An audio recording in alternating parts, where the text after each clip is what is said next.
ఉత్పత్తి ప్రకరణం లీలోపాఖ్యానం 30వ కథ. భావాతీతం. లీల. అసలు ఈ విశ్వము ఎక్కడి నుండి వచ్చి ఈ జీవునకు దాపరించింది? సరస్వతీదేవి.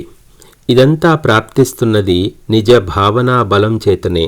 భావనలన్నింటికీ ఆవల అఖండమై శుద్ధమయ్యున్న శుద్ధ చిత్తత్వము, తన వాస్తవ స్వభావములగు అద్వితీయత్వము, సర్వాంతర్యామిత్వము మరచి స్వకీయ కల్పనలను ఆశ్రయించటం చేతనే అయ్యది ఈ జగత్తు యొక్క అనుభవం పొందుతున్నది అని వేదజ్ఞులు ప్రకటించుచున్నారు. అందుచేత లీలా భావనచే ప్రాప్తించిన దానిని భావనా బలంతోనే ఎదుర్కోవాలి. ముళ్ళును ముళ్ళుతోనే తొలగించాలి కదా. ఈ జగత్తు పరిపూర్ణ బ్రహ్మమునందే నిలిచియున్నది. పూర్ణమిదం అనునట్టి భావనా బలమునే ఆశ్రయించాలి.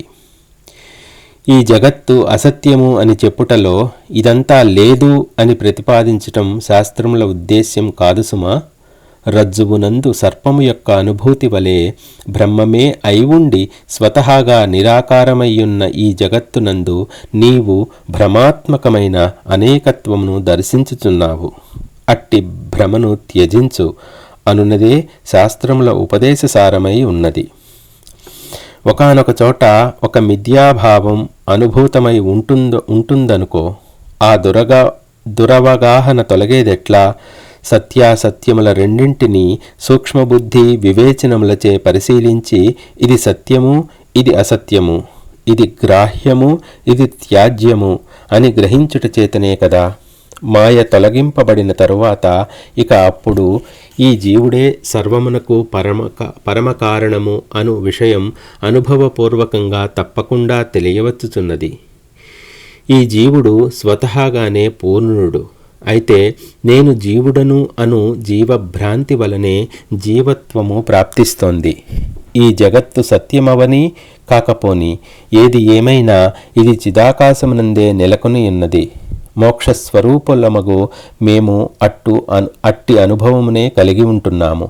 మమ్ములను ఆశ్రయించు మా భక్తులకు అట్టి విజ్ఞాన యోగమునే ప్రసాదించుచున్నాము, బోధించుచున్నాము. అసలు ఈ సంసారము యొక్క ఉత్పాదనమునకు మూల కారణం ఏమిటి? జీవుని ఎందుగల భోగేచ్ఛయే ఇందుకు మూల కారణం అని చెప్పబడుచున్నది. వాస్తవానికి ఈ సృష్టి అనబడుదానికి ఇందలి సత్యత్వ మిథ్యత్వములకు సంబంధమే లేదు.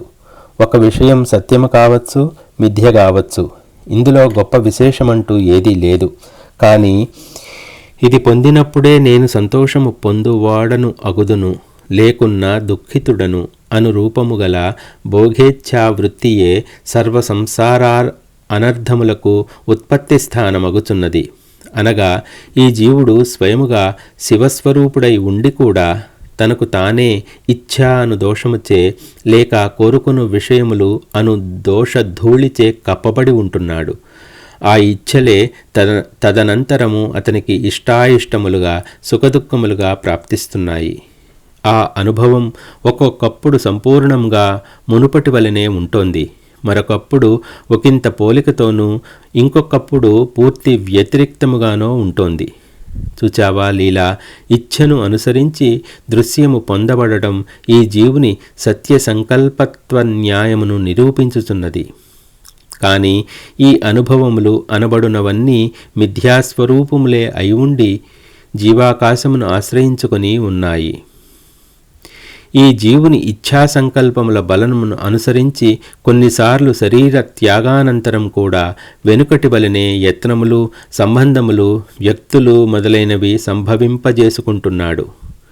అట్లు జరుగునట్లే మన ఈ విదూరధుని విషయంలో మంత్రులు, భార్య మొదలైన వారు ఇతఃపూర్వము వలనే ప్రతిభాసించటం జరుగుతోంది. అయితే అట్టి ఈ సంసార వ్యవహారమంతా సత్యస్వరూపమగు ఆత్మయందు ఏర్పడి ఉంటోంది.